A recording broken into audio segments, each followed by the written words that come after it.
Petugas pemadam dan penyelamatan Kota Sukabumi mengevakuasi ular sanca yang terjebak dalam fondasi pagar bangunan. Diduga ular sanca ini merupakan peliharaan warga yang lepas. Petugas sempat mengalami kesulitan karena ular berada di balik akar yang berada di dalam fondasi. Petugas pun menariknya dengan hati-hati agar tidak melukai hewan melata ini saat dievakuasi. Ular dengan panjang 2,5 meter dan berat 6 kg ini selanjutnya dibawa petugas ke Mako Damkar untuk dirawat sebelum dilepas liarkan ke habitatnya.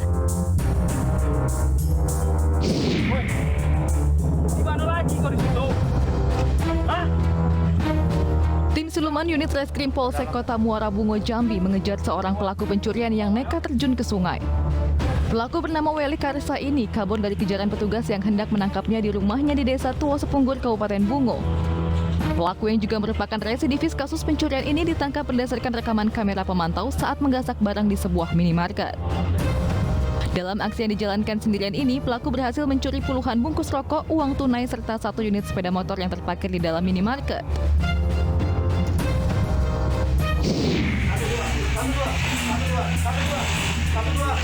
Video yang direkam salah satu pekerja ini merekam detik-detik petugas pemadam kebakaran Jakarta Selatan mengevakuasi seorang karyawan yang terjebak dalam lift. Dengan menggunakan peralatan khusus, petugas damkar berhasil mengevakuasi seorang lansia yang berusia 76 tahun. Ia terjebak di lantai 2 gedung perkantoran Geraha Atika, Jalan Warung Buncit Raya, Jakarta Selatan, akibat gangguan teknis di mesin lift.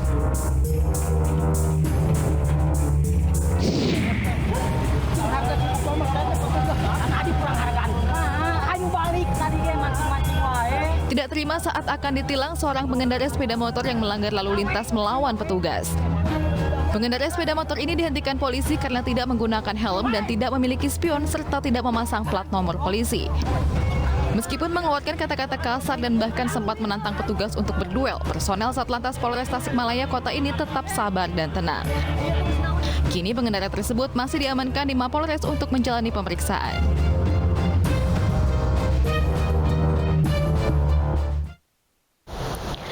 Pemirsa, melawan petugas yang sedang menjalankan tugasnya saat melanggar aturan lalu lintas merupakan sebuah tindakan pidana. Jadi tetaplah berdisiplin dalam berkendara termasuk mematuhi aturan lalu lintas.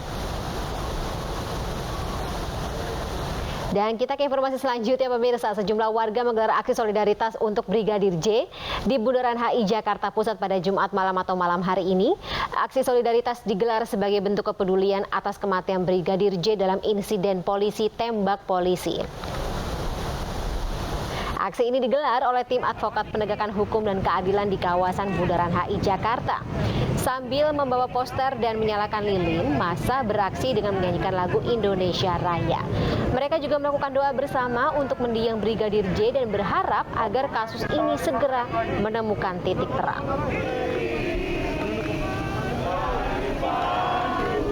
Jadi saya mencari keadilan, katakan yang jujur itu jujur. 2 minggu belum ada tersangka, hebat kan?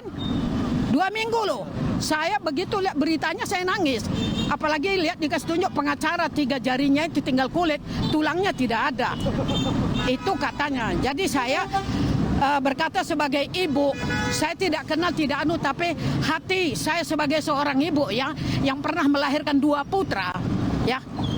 Saya merasa teriris dan sakit. Jadi ini mencari keadilan. Ya, maksimal kita menurunkan butir-butir kita, petugas kita kurang lebih 80 orang. Ya. 80 orang ini dari Polsek atau Polda? Semua dari Polda, dari Polsek, dari Polres juga ada, termasuk dari Bandung, Medan juga dari Brimob. Sementara itu, pemirsa, pengusutan tewasnya Brigadir Nopriansyah Yosua Huta Barat alias Brigadir J telah memasuki babak baru. Bareskrim Polri menaikkan kasus dugaan pembunuhan berencana Brigadir Yosua ke tahap penyidikan. Laporan dari pihak pengacara keluarga Brigadir J dari penyelidikan sekarang statusnya sudah dinaikkan menjadi penyidikan. Ini menunjukkan bahwa tim sus bekerja ya boleh dikatakan sangat cepat ya. Tapi tetap kaidah-kaidah pembuktian secara ilmiah ini merupakan standar operasional di dalam proses penyidikan ya. Semuanya harus dapat dibuktikan secara ilmiah. Karena apa? Karena bukti-bukti ini nanti akan diuji di persidangan. Sebenarnya dari komunikasi dari Dirpidum dengan pihak pengacara, Ini kalau bisa secepatnya, semakin cepat maka proses ekshumasi ini juga semakin baik. Karena kita kalau misalnya dari jenazahnya itu sudah lama, maka tingkat pembusukannya akan semakin lebih rusak ya. Sementara itu, Polda Jambi menyiapkan pengamanan otopsi ulang jenazah Brigadir Nofriansyah Yosua Huta Barat. Rencana otopsi ulang masih menunggu arahan dari tim khusus Polri. Pernyataan tersebut disampaikan Kapolda Jambi Irjen Pol Rahmat Wibowo usai bertemu dengan melakukan pertemuan bersama Ormas Horas Bangso Batak di Polda Jambi. Kapolda Jambi mengimbau kepada Ormas Horas Bangso Batak agar tidak melakukan aksi menyalakan 1000 lilin yang direncanakan tanggal 23 Juli Sabtu besok. Pengamanan kita juga sudah siapkan, koordinasi dengan Rumah Sakit Sungai Bahar juga sudah kita lakukan. Pokoknya pada saat Mabes Polri atau penyidik dari tim khusus sudah siap untuk menyampaikan otopsi, kita sudah siap. Di sana apa di Rumah Sakit Umum? Kita akan konsultasikan dengan tim otopsi nanti, di mana dilaksanakan. Itu nanti lagi berlangsung nih. Ada satu keluarga di sini diperiksa dari Mabes Polri, dari Bareskrim. Materi pemeriksaan satu penyidiknya dari Mabes. Sebelumnya, tim penyidik Bareskrim Polri memeriksa 11 anggota keluarga Brigadir J. Pemeriksaan terkait adanya laporan atau dugaan laporan pembunuhan berencana dan penganiayaan berat yang dilaporkan oleh kuasa hukum Brigadir J. Pemeriksaan terhadap keluarga Brigadir J pun juga dilakukan secara tertutup.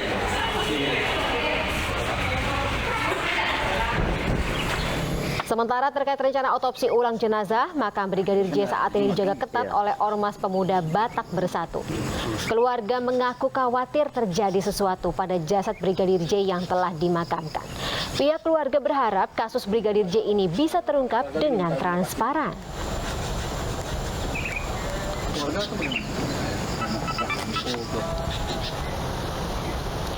Pemirsa, Panglima TNI Jenderal Andika Perkasa memberikan lampu hijau untuk membantu otopsi ulang jenazah Brigadir J. Panglima TNI akan mengutus dokter-dokter ahli dan berpengalaman untuk melakukan otopsi ulang pada Brigadir J. Dan Panglima TNI juga akan memantau langsung proses otopsi agar tidak ada intervensi. Permintaan misalnya tenaga dokter, rumah sakit, saya pasti siap. Ini kan kemanusiaan. Apa saja. Nah, tetapi memang saya ingin memastikan detailnya supaya apa? Supaya saya sendiri bisa mengawasi. Mengawasi objektivitas itu kan tidak mudah di lapangan.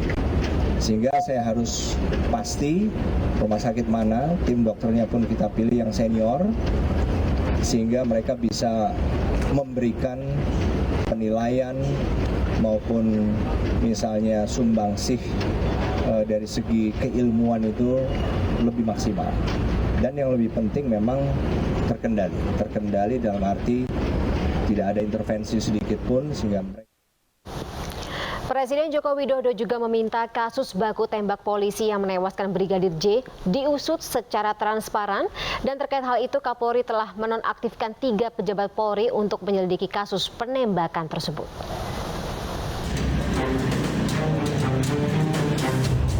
Presiden Joko Widodo meminta agar kasus baku tembak polisi di rumah Irjen Verdi Sambo yang menewaskan Brigadir J diusut tuntas. Jokowi meminta kasus ini diusut secara transparan agar tidak menimbulkan spekulasi liar di masyarakat.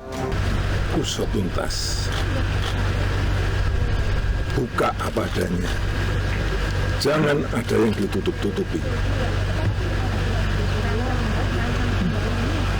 Transparan. Udah. Untuk kepentingan penyelidikan, Kapolri Jenderal Listio Sigit Prabowo telah menonaktifkan Irjen Verdi Sambo dari jabatannya sebagai Kadif Propam Polri. Selain Verdi, 2 pejabat Polri yakni Kepala Biro Pengamanan Internal Divisi Profesi dan Pengamanan, Brigjen Pol Hendra Kurniawan, dan Kapolres Jakarta Selatan, Kombes Pol Budi Herdi. Keduanya dicopot untuk menjaga transparansi dan independensi penyidikan kasus tewasnya Brigadir J. Sementara itu, bukti CCTV yang disebut bisa mengungkap secara jelas kasus kematian Brigadir J sudah ditemukan. Polri menyebut CCTV ditemukan di sekitar rumah Kadif Propam nonaktif Irjen Verdi Sambo. Sebelumnya informasi soal keberadaan kamera pengawas di rumah Verdi Sambo sempat simpang siur. Kapolres Jakarta Selatan nonaktif Kombes Budi Heri Susianto mengatakan kamera pengawas rusak saat baku tembak terjadi. Sementara Ketua RT setempat menyebut polisi sempat mengambil dekoder CCTV dari pusat pemantauan di Pos Satpam Kompleks sehari usai insiden yakni pada hari Sabtu 9 Juli 2022. Penyelidikan atas kasus kematian Brigadir J memasuki babak baru dan kita bahas lebih dalam malam hari ini bersama dua narasumber yang sudah hadir dalam iNews Prime, Albertus Wahyurudanto selaku anggota Komisi Kepolisian Nasional atau Kompolnas dan Saur Siagian selaku anggota Tim Advokat Penegakan Hukum dan Keadilan atau TAMPAK. Selamat malam Bapak-bapak. Selamat malam Mbak Fani, selamat malam. Baik, saya ke Pak Albertus terlebih dahulu, Pak. Bapak, Anda sudah mendengar bagaimana komentar dari Presiden Joko Widodo yang mengatakan langsung diusut semuanya sampai tuntas, jangan ada yang ditutup-tutupi. Apa insinuasi yang bisa Bapak tangkap dari pernyataan Presiden ini? Terima kasih Mbak Fani. Kalau melihat apa yang menjadi statement Bapak Presiden, tegas bahwa persoalan ini tidak boleh lagi dijadikan sarana untuk bagaimana melindungi seseorang yang salah. Jadi statement beliau jelas sekali, usut tuntas, kemudian buka apa adanya, jangan ditutupi. Artinya kalau buka apa adanya ini sesuai dengan apa yang menjadi Polri. Polri kan jadinya yang pertama transparan, akuntabel, kemudian gunakan scientific crime investigation. Saya kira ini menegaskan lagi bahwa apa yang sudah menjadi komitmen Kapolri itu jangan hanya lip service, harus benar-benar dilaksanakan. Nah, tetapi yang harus kita ingatkan dan kita tegaskan, saya kira jangan sampai kemudian institusi ini dihancurkan. Karena institusi Polri ini harus diberi kekuatan mental, harus tetap optimis. Tetapi yang salah oknum atau dulu namanya oknum lah, kalau sekarang sudah ada anggota pelaku ya, terduga pelaku ya. Ya, kalau nanti memang bersalah ya harus ada tindakan yang tegas, ya apapun pangkatnya, apapun jabatannya itu harus dilakukan karena institusi ini punya marwah yang sangat mulia karena tugasnya menjaga peradaban manusia, peradaban orang. Ya, betul. Punya etika profesinya itu sangat tegas sekali di dalam undang-undang. Walaupun ada skeptisisme ya Pak Albertus ya, katanya seperti aksi itu yang mengatakan ini 2 minggu berjalan sampai dengan saat ini belum terlihat titik terang siapa terduga pelaku atau siapa saja yang terlibat. Ya, justru itu skeptis dari publik itulah yang harus dijawab dengan seperti apa yang disampaikan oleh Pak Kapolri.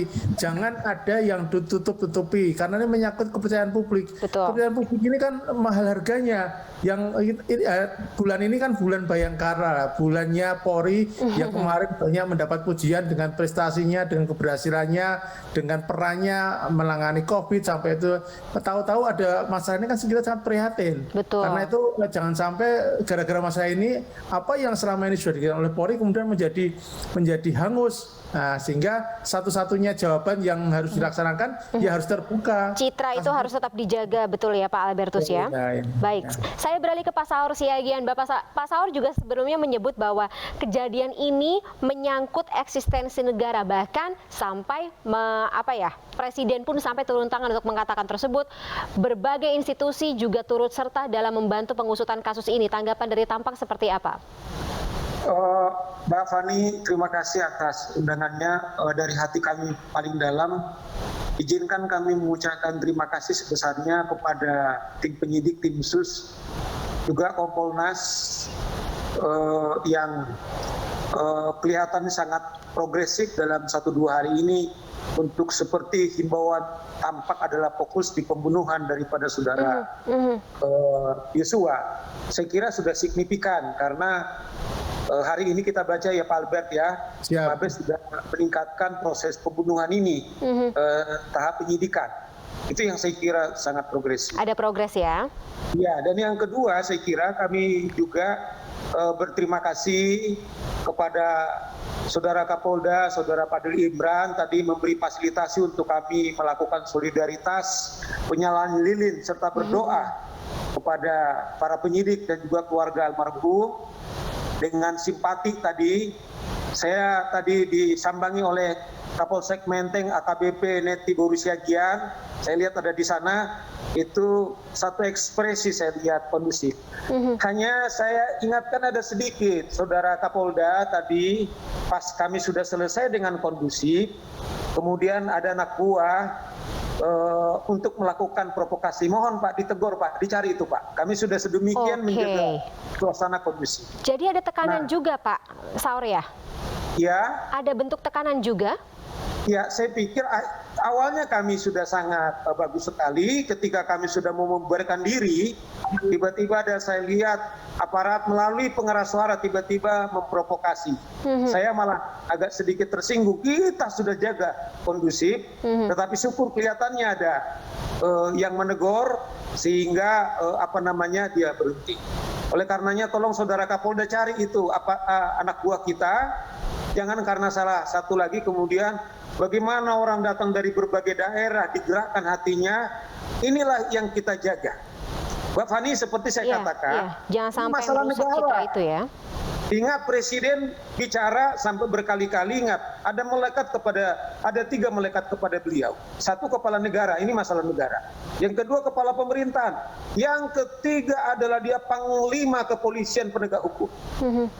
Oleh karena itu saya bilang dari awal, jangan lagi bicara soal rencana pembunuhan, pencemaran nama baik yang saya bilang halusinasi. Fokus kita sekarang semua polisi, termasuk teman-teman siapapun, proses pembunuhan sehingga kepercayaan masyarakat pulih kembali seperti dibilang Pak Albert. Saya juga berterima kasih kepada Kompolnas. Begitu sangat kerja keras. Inilah kita semuanya. Tadi datang berbondong-bondong. Baik. Jadi Pak Presiden sudah turun tangan, sudah memberikan instruksi, kemudian juga Panglima TNI juga mengatakan akan mengawal proses autopsi ulang ini, jangan sampai ada intervensi. Semuanya sama-sama saling bahu-membahu untuk mencari titik terang dari kasus ini. Baik, terakhir untuk dari Kompolnas sendiri Pak Albertus, mungkin dengan banyaknya harapan, kemudian juga tadi ya bala bantuan untuk bisa membantu pengusutan kasus ini, apakah dalam waktu dekat kita bisa mendapatkan titik terang tersebut agar tadi tujuannya citra kepolisian ini tidak tercoreng, karena tadi ada aparat bahkan yang sampai provokasi, tentunya sedikit menggelitik masyarakat untuk masih bertanya terkait dengan keseriusan polisi mengusut kasus ini. Ya, Kompolnas mendorong penanganan kasus ini memang harus hati-hati karena ini penegakan hukum, tetapi jangan berlarut-larut, harus cepat. Semakin ini lamban, semakin ini diundur-undur terus, maka yang terjadi adalah spekulasi yang semakin berkembang. Betul, jangan sampai. Ini menjadi drama. Saya tadi lupa mengatakan ada satu yang menurut saya hal yang sangat-sangat membantu lancarnya ini, yaitu persetujuan dari Bapak Kapolri bahwa otopsi ulang nanti juga diperbolehkan melibatkan eksternal yang selama ini tidak pernah. Walaupun kalau secara akademik teman-teman dokter forensik kepolisian yang internal polisi itu sudah mampu karena juga disumpah juga menjadi dokter, tetapi sekarang melibatkan pihak luar baik dari TNI maupun dari swasta. Saya dengar ada 7 dokter yang sudah akan dulu. Artinya ini menunjukkan independensi ini memang dijadikan taruhan dari penanganan ini, karena ketika ini nanti terjadi hal-hal yang tidak diinginkan atau ada yang disembunyikan, maka akan runtuhlah kepercayaan itu. Jadi kita sama-sama mengawal, sama menjaga, tidak hanya Kompolnas, saya kira publik pun Pak Saur dan kawan-kawan harus tetap juga mengawal ini semua, sehingga dengan banyaknya yang mengamati, banyak yang mengawal, harapannya termasuk awak media juga Pak Albertus. Awak media yang saya pikir garda depan. Siap. Media ini punya mata bukan 1000 jutaan mata, ini harus Jadi sama-sama semuanya, setiap elemen masyarakat kita bantu sama-sama untuk mengusut ini agar lagi-lagi tujuannya sih menjaga citra baik kepolisian. Terima kasih Pak Albertus dan juga Pak Saur atas waktunya bersama kami di Anwis Prime malam hari ini. Salam sehat selalu Pak. Terima kasih sekali lagi. Sampai jumpa. Pemirsa, sejumlah pedagang dan petugas Satpol PP nyaris terlibat bentrok saat penertiban lapak. Informasi selengkapnya kami sajikan sesaat lagi.